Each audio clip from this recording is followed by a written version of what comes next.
Okay, cool, cool. Dude, I'm so excited. Let's do this. Yeah, yeah. All right.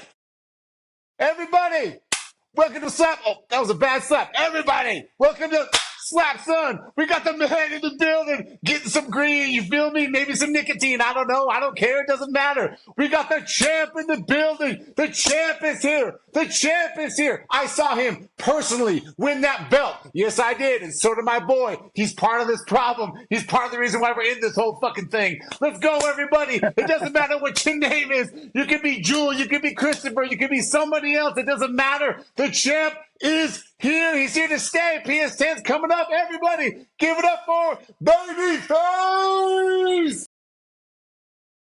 You know,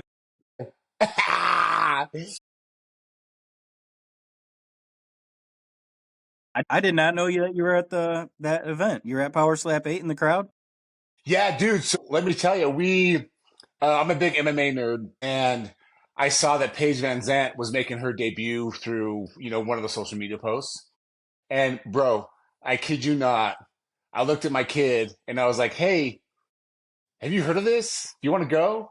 And he goes, "Oh yeah, I've seen that on TikTok or whatever." And Mm-hmm. it was the very next day. But what clinched it was my oldest son. He's about to graduate.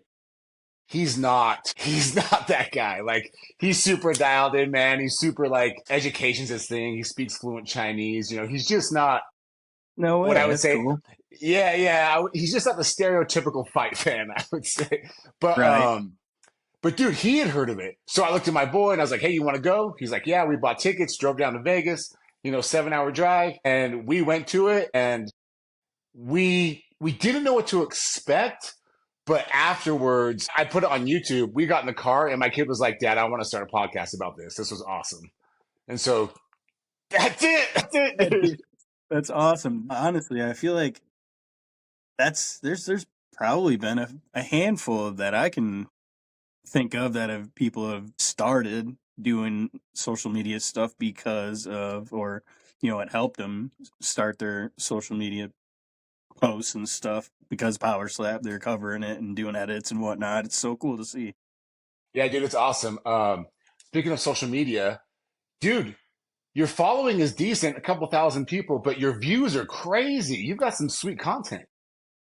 Some of them are, some of them are all right. Some of the guys in Michigan, like the other podcast in Michigan here, is Roger That Live. They got that big old Coachman RV, and we went to, we went downtown Detroit, went to a restaurant, went on a little cruise during a actual car cruise, and it was awesome, man. So I mean, content from that was really fun. I can't wait to get out and do some more. Yeah, dude, it was great. I love the whole asking everybody, have you heard of Power Slap? They're like, no. But they've seen it, though. They've seen it. They all have seen the clip somewhere, or like someone showed them, have you seen this? Or they know what it is when you say the two guys standing there slapping the crap out of each other. Like, then they know. They're like, oh, I've definitely seen that. But they don't know what power slap is yet, which is amazing to me. I can't understand, like, when I'm going out and, like, taking the belt around, nobody knows. I'm like, huh. You might get a handful out of, like, the whole day if you're walking around, depending on where you're at. But it's still on the growing phase, which is cool. Yeah, absolutely. I love the reactions of, "And this is the world champ right here," and they just go, "What?" You know what I mean? It's so It's good. fun. It's awesome. It's funny to like watch the reaction. They're like, "No way!" And then you show them some clips on your phone real quick, and they're like, "Oh, okay, I see Yeah, you." dude. Yeah, dude. They don't believe you. It was so funny, man. But this is what I've been telling the strikers and like people in my friends group and this and that is like, I don't drink Coca-Cola. I just don't like Coke, man, for whatever reason. They don't give a shit. They're doing fine. Like, they're doing okay. You know what I mean? And I kind of feel like Power Slap is similar in the sense of, even now, as big as like the UFC is, I the only person anybody has heard of is maybe John Jones, maybe Conor McGregor, and the sport is gigantic. And with Slap, that's how I feel. We're only on 10 coming up, and it's Mhm. already so much bigger than people would think. And once they get into it and they see it, then I feel like they're hooked, they're locked.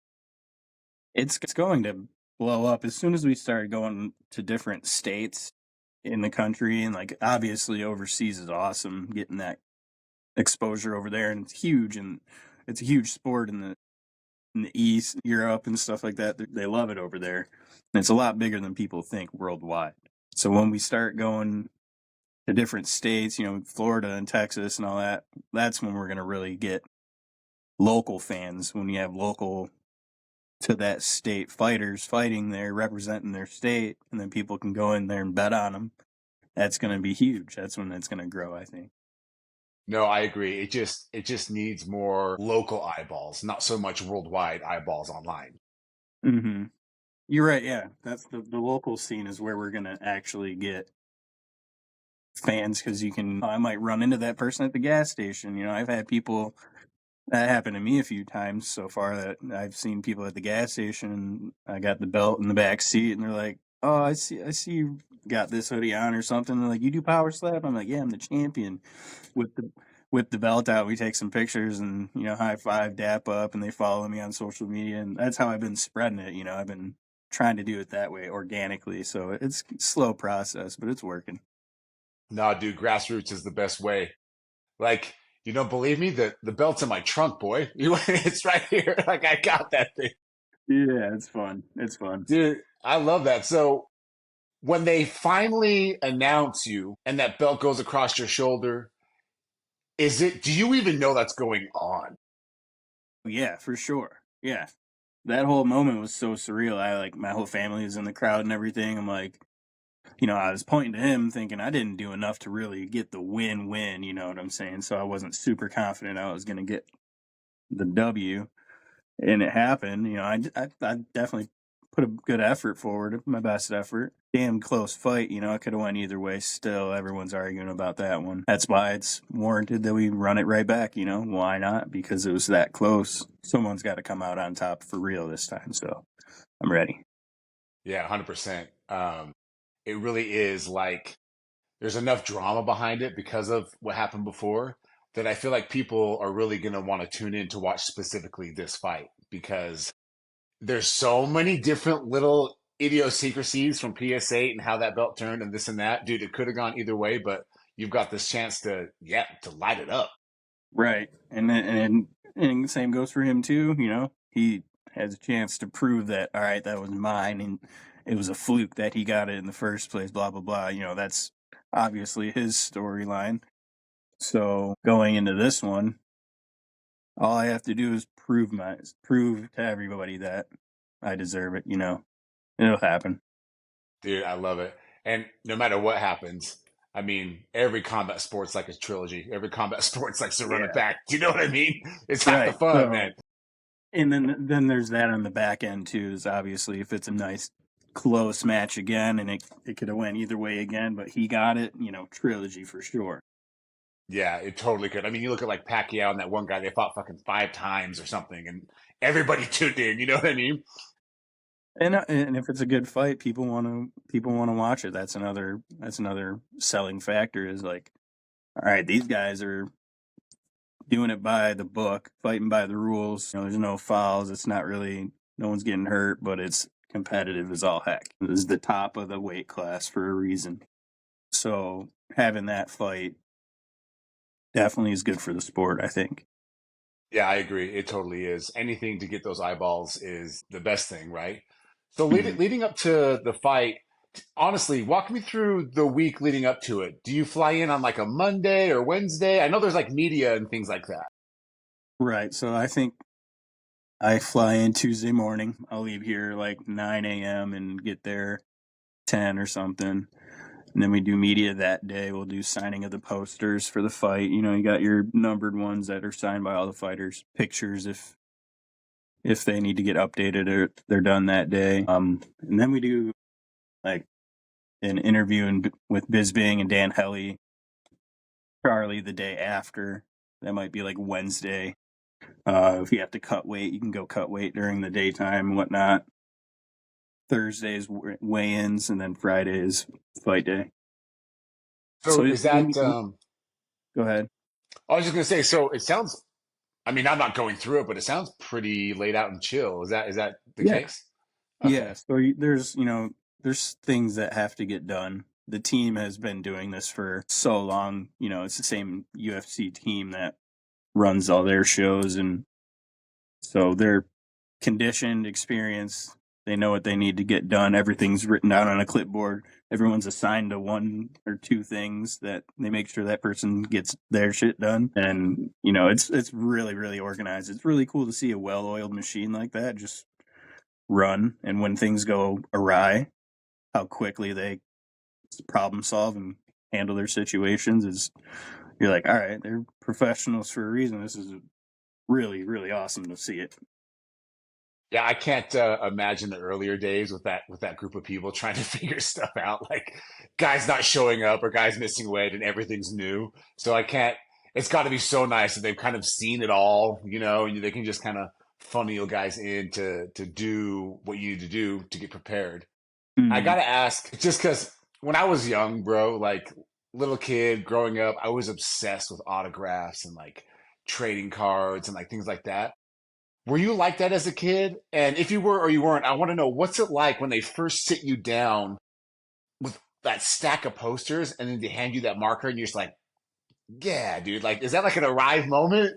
Yeah, for sure. Like it's so cool to feel that, like, man, I'm doing something pretty cool. You're feeling like an all-star at that moment. So I wasn't really into cards like that. Like when I was a kid, it was Pokemon cards, Digimon, and stuff like that. So it got kind of into like the trading card games, and it wasn't so much sports cards. My dad had, big boxes of big long sleeves of baseball teams, and different sets of Red Wings cards and stuff like that. It was pretty cool seeing some of those cards. You had collectibles, the Russian Five, stuff like that. But I never collected cards like that. So now to be on a trading card with the Leaf Trading Card Company, like we went and signed all those 400 autographs.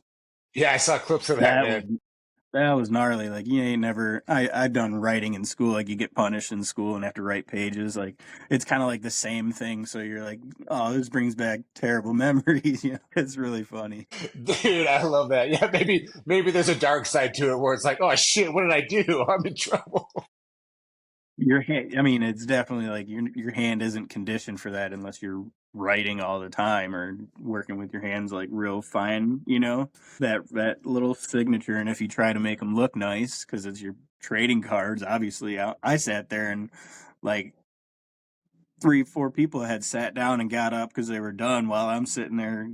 Like, you know what I'm saying? It was taking me a while sitting there. Anthony Blackburn, Jesus, it was awesome, but that experience of it too was like, man, I just sat here for probably a good hour and 15 hour, 25 minutes, just signing away. Hey, man, I respect that. Taking pride in the product. That's all You it got is. to, you got Yeah, to. I dude. can't wait till they come out. I think they should be hopefully buy this card maybe. Yeah, I can't wait either. Both of my boys are like, when is it coming? When is it coming? I was like, dude, they'll announce it on social media. We'll be okay. Like, we'll get some cards. That'd be, It's I funny. mean, depending on how it goes, it could be like, a rookie card of mine could have came out like a champion rookie card, and Oh, I'm that'd be sick. obviously undefeated right now. It would be pretty cool to get one of those signed and to have it as a collector. See where my career goes after this, and see how much farther it goes up. It's a cool Yeah, cool tracker to have. dude, I can't imagine. That's got to be such an amazing feeling. I wonder if there's going to be some smart Alec who's been signing all day. And he's like, oh, if I wasn't signing, my slap would have been better, you know? No, I mean, you're sitting down for normally probably a good 30, 35 minutes to do it all. And then you got the posters on top of that. We usually have 75 or so of those. So you got those on top, which those you can do a little, little scribble on them. It's a little easier. Right. Not as like specific. Hmm. Dude, that's way cool. Yeah, I can't imagine that feeling going through when you're like, oh man, I've arrived. I've got these posters. I got this. I got that. Yeah, that's cool, buddy. What's up, man? You got a family? You got kids? I'm no kids, no woman. I'm Just single. you, huh? Just Lone Yeah, Ranger. real easy. You're crushing it, champ of the world, and no nooses. It's real easy, man. I like the freedom. It's been really cool. No, that's awesome. See, I asked because in our culture growing up, I'm from Utah. Everybody, bro, gets married pretty young. Like, Mm. it's not uncommon to get married at 19, 20, 21, and then and then have a kid at 22, 23. So I'm always interested with you guys. A lot of you are younger if you're going through that, but I gotta say I respect the whole. I'm single, I'm doing my thing, and that's all good. It's fine with me. I've dated in the past and whatnot, moved all over the country, and I've been pretty happy back home in Michigan doing my own thing, and it's obviously worked out really good so far. I ain't trying to jeopardize my situation. No, you say you moved around a lot. Where you been? I went to Charleston, South Carolina. Lived there for 5 years. That place Yeah, is that gets hot, doesn't it? hot and wet. When I lived in Chicago. Everybody always joked, yeah, it's a wet heat. It's a wet heat. It's terrible. It's awful. I can't. Well, it's like nice to come up here up north and people are complaining about 90 degrees. I'm like, this is nothing. This is cool out. I can handle this. This ain't shit. Yeah, this is nothing, man. What's your training like? It's such a unique way to earn a living. What is your training like? So after my first match that I had, I was like basically just off the couch, went to Power Slap 1 and we had pre-recorded matches. So that was just no training. Let me see what this is about. Let me see if I got it. Got a win. So as soon as I got back to the hotel, I called my buddy that I graduated with, and he's been a personal trainer since then. Like, hey man, I just did this power slap in Vegas. I got a win. I kind of need to take it pretty serious. Check this sport out for one, and let's do this. You know what I'm saying? And that was Wait, that wait, was wait, wait. March of last year. Dude, wait, wait, wait. So you went to Power Slap, got a win, and then called your boy? He didn't know? Right. Oh, Because I didn't like train or nothing. I was like signed up and was like, let's see how this goes. You know what I'm saying? dude, I Didn't have any love fighting that. experience or nothing. Never been in a fight and was just thinking I was tough. Let me go see for real. So after calling him, so then he's on a mission to like, all right, let me see what this is about. Never really seen it before, and I told him go on YouTube and watch some of these shits. There's the website. You can look up the rules and whatnot. Let's go. Let's give this a go. And then we started training. So he put together a whole program, knowing his 15 years of knowledge of the human body and all that stuff, the muscle groups, how to train, how to be safe if you get hurt, what not to do, you know what I'm saying? So he used to train a little bit of MMA himself, did some striking, and has just been working. He put a whole gym in his garage, and that's what he does. He works out of his garage. Clients come to him, train. He's got a whole book of workouts for everybody. Everyone's got their own booklet. You know what I'm saying? He's taking notes. He's got numbers for everybody, workout plans, all that stuff. So he's got a whole plan for me. We got a whole book. We got numbers since day one. It's been legitimate. It's really cool. I can't wait to go back and look at some of these, like some of my lifts and whatnot. Even my lifts have been boom, big time upgraded since I started actually strength training this camp. I'd done striking in my previous ones. This one I had more time, more heads up. So we did strength and we're going to do a striking camp. So I got 2 camps in. Dude, that's fantastic. He's got to get one of those power cubes in his garage now. Right. So we're like sitting here racking our brains every time I go over there. Like, what can we do? What can we create to benefit this sport more? To where if people wanted to really hone in on practicing, what it needs to be is I train with it's from Rev Gear, and it's like a styrofoam molded head with a handle like in the neck. So it'd be like a handle going through the middle. Really? So you can stick your hands in it like this and hold it real tight, and you can angle up and down, and you can raise your arms whatever height. So it's really versatile for training, and that's what he holds, and I strike with that. So if we could somehow get that power cube sensor in that chin somehow, some way, that would be where it would need to be. Or then in that case, everyone has the bob. I don't like the bob. The bob's neck can get wore out, or it just doesn't resemble a real person. And it's foam. It can hurt you if you're not careful. I mean, you can get hurt in this sport regardless, but training, well, not even at a match, you can get hurt. I don't I don't really like. I still don't have a bob myself. I don't like training with it that much. I'd rather hit a pad. Pad's a little safer than anything else. With a coach, though, I'm always training with him. Yeah, that's cool. That's the first time I've heard of that technique. Dude, I think you might be onto something. That's pretty unique where they can actually hold something that resembles what you're going to actually do because that way you can place it different directions. That's pretty badass.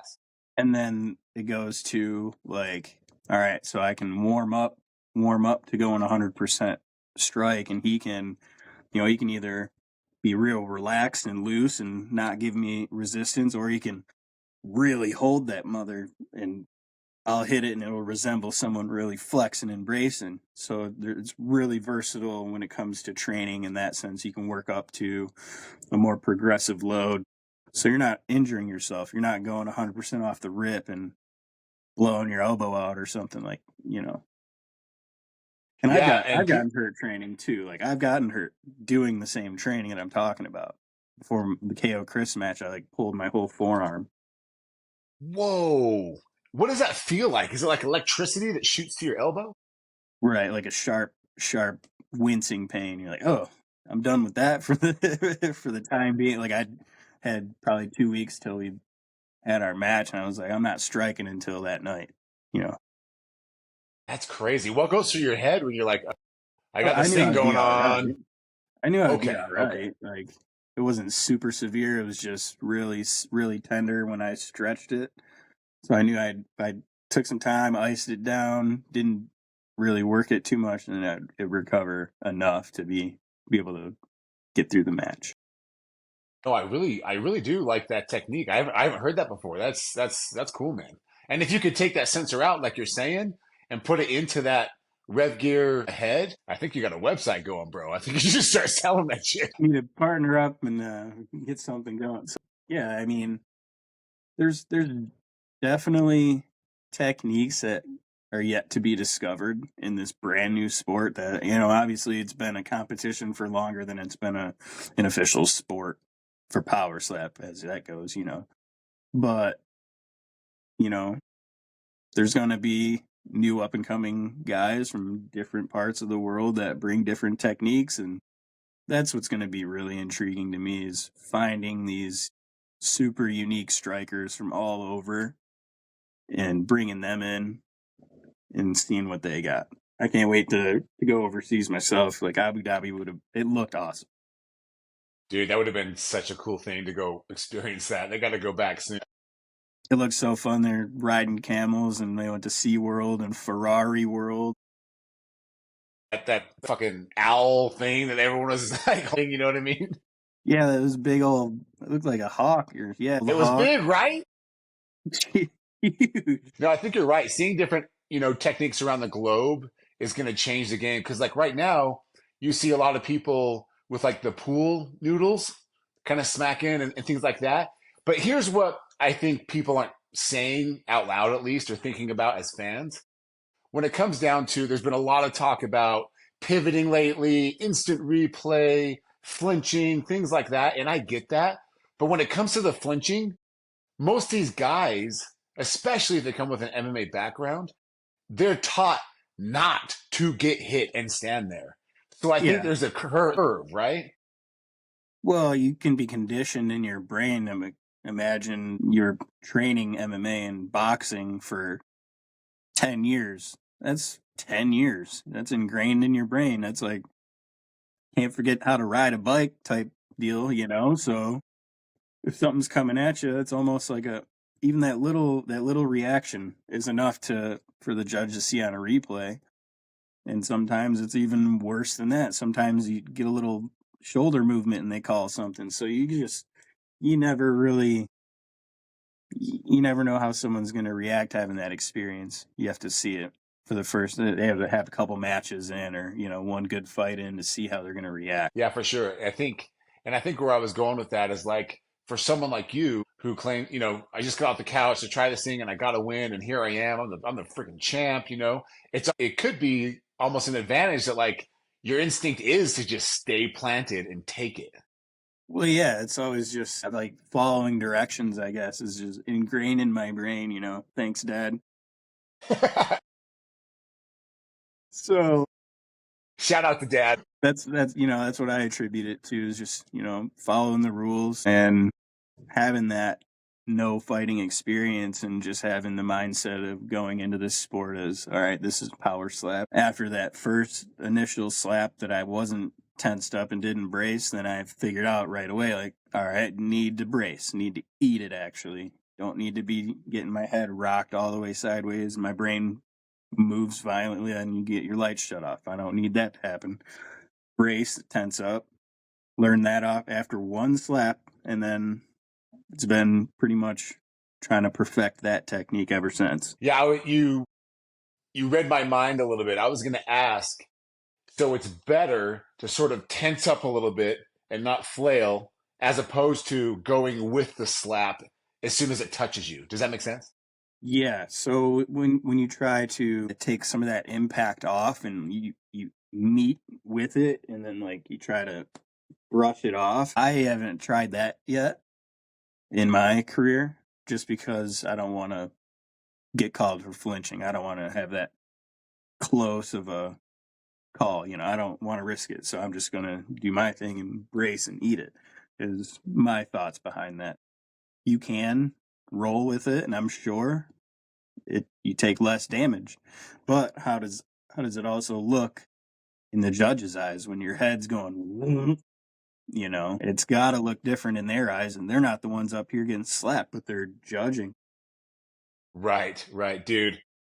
I think they need to utilize so that I actually that's a really good take on it. You could roll with it, but from your perspective, it's like, okay, yes, but what if they call me for flinching and then it's for nothing? Then I got to get hit again.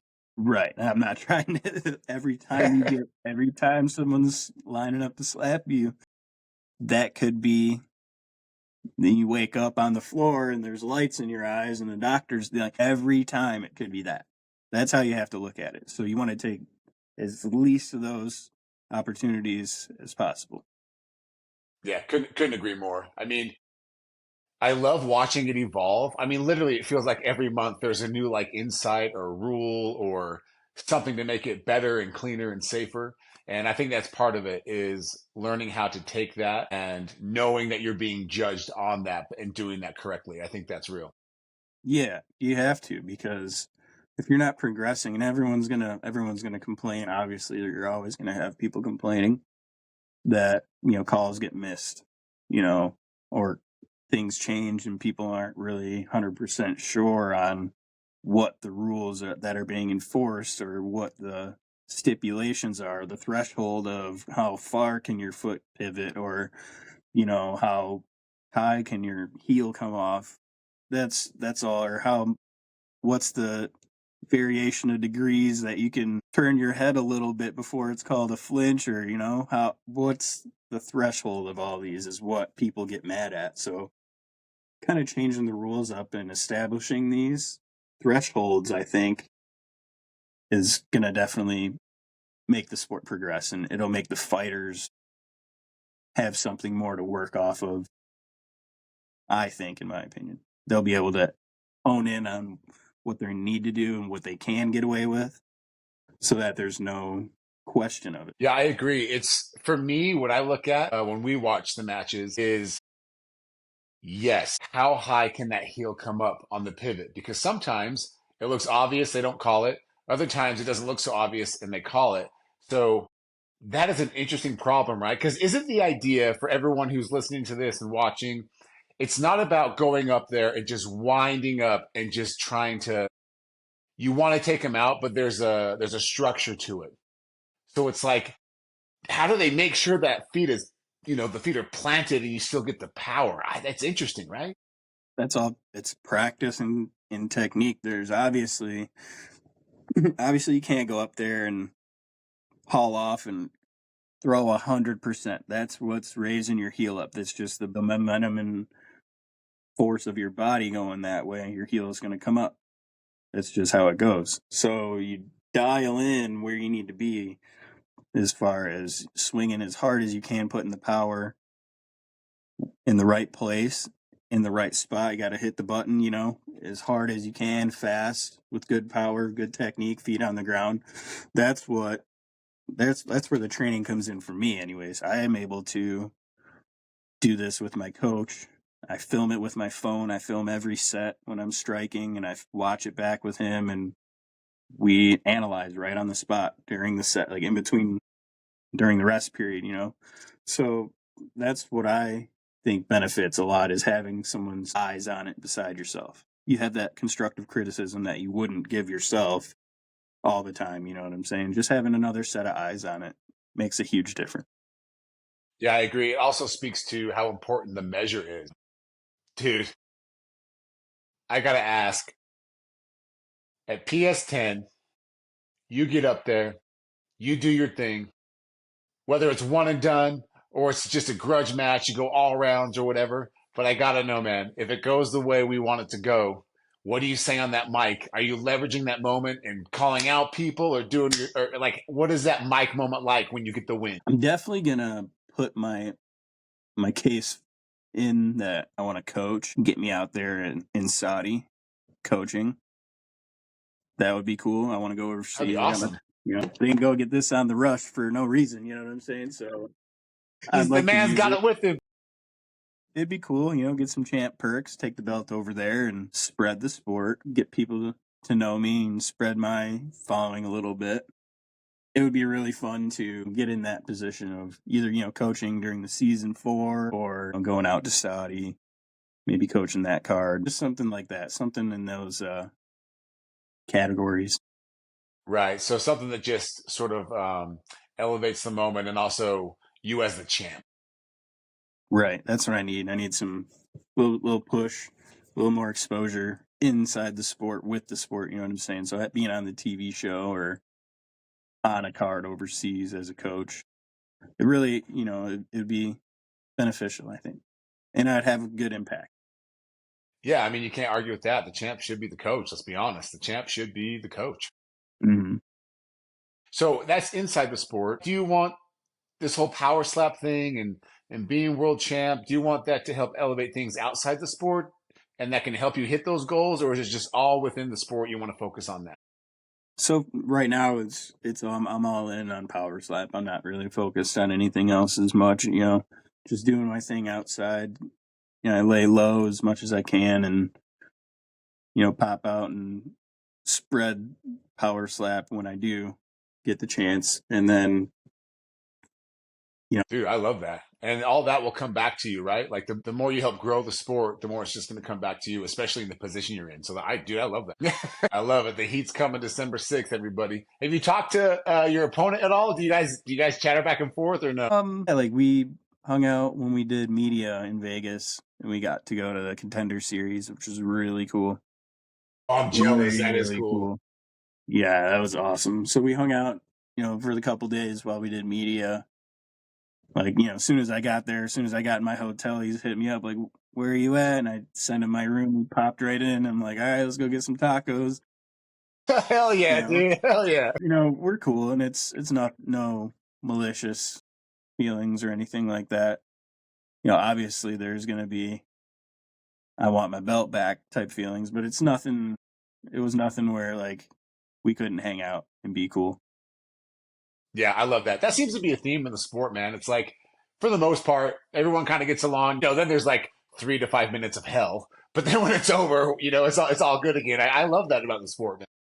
Yeah, it's a brotherhood right now, and I think it'll continue to grow You that guys are way. all the OGs.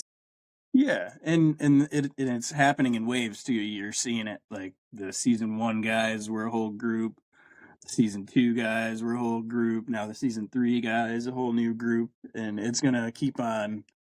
There's gonna be little mixes where people filter into each group from different parts of different timelines. It's gonna all merge in the long run, but it's cool to see these new guys pop up every few months, and you get to see some new talent. Yeah, I love it. I think that's a perfect way to put it is if you're involved in that show, it really does become this is your group, your brotherhood, next one, your group, your brotherhood. And how can you not, on some level, get closer to the guys that maybe you wouldn't even fuck with outside of the show? Because you're really in this together.